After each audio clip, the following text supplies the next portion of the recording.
mungkin itu tidak tersangka bahwa kita semua pasti mengalami itu semua. Adanya politik kekerabatan, mungkin kita sudah tahu politik kekerabatan seperti apa. Ada politik keluarga, mau calon PP, ya kalau keluarga saya yang calon maka saya pilih dia.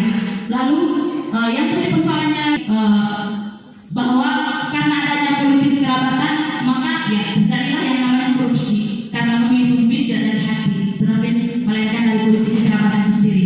Yang jadi pertanyaan saya, kira-kira bagaimana peran dari gereja dan juga mungkin lebih nyaris dalam bagaimana kira-kira fungsi dari partai politik itu sendiri. Terima kasih. Baik, terima kasih kepada saudara Elvin yang telah memberikan jawaban pertanyaannya. Berikutnya saya beri kesempatan kepada ruangan 591 untuk menanggapi atau menjawab terkait dengan pertanyaan. Seperti mungkin bahwa pertanyaan dari sudah sangat jelas. Silakan. Terima kasih atas pertanyaannya. Saya akan mencoba untuk artinya kita melihat itu sebagai mungkin kita semua melihat itu sebagai politik dinasti ya, politik dinasti. Tetapi yang perlu kita ketahui yang pertama, tadi ditanyakan kira-kira bagaimana peran dari pemilu ya, artinya menjadi esensi dari pemilu. Oke. Nah, yang pertama mereka ini kan mereka sudah menentukan atau sudah membuat aturan terkait dengan batasan usia dalam hal untuk mencalonkan diri sebagai calon legislatif itu. Nah, terkait dengan kita atau siapa saja yang mau mencalonkan diri, artinya ketika kita melihat berkaca pada Gibran ini, ya kita tidak bisa 19 dan dengan kesimpulan bahwa ini namanya politik dinasti. Karena yang pertama kita mencalonkan diri saja menjadi kepala desa. Ya.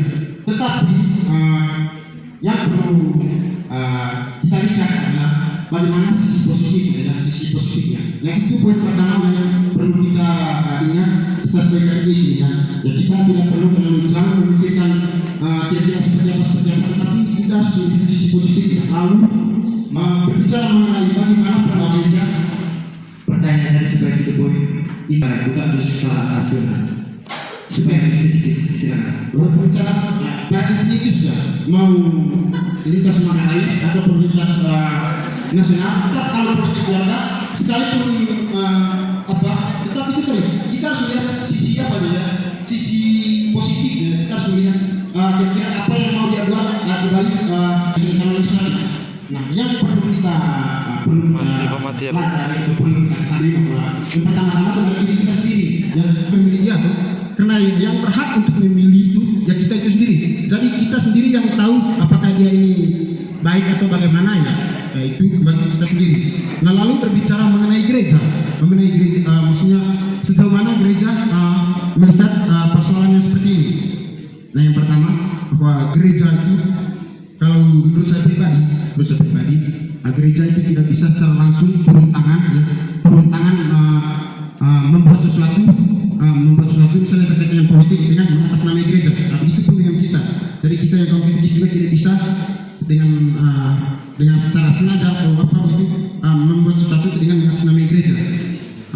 Terkait dengan ini, gereja hanya bisa menyediakan seperti yang kami jawab tadi, yaitu dirinya ketika kita terjerumus dalam hal apapun atau terjun dalam hal apapun terlebih ke dunia politik ini ya tentunya pasti kita akan berperilaku atau bertindak dengan baik sesuai dengan ajaran gereja yang sudah dijelaskan oleh teman-teman Suster 7 tadi yaitu.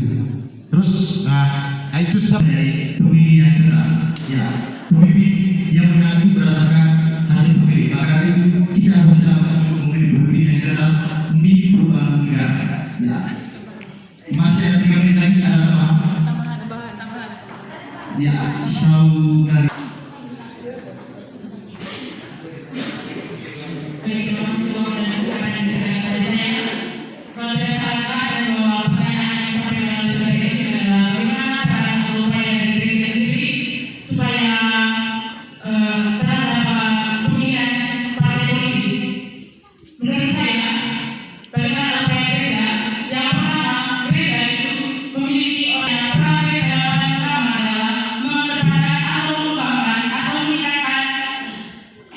karena kebanyakan orang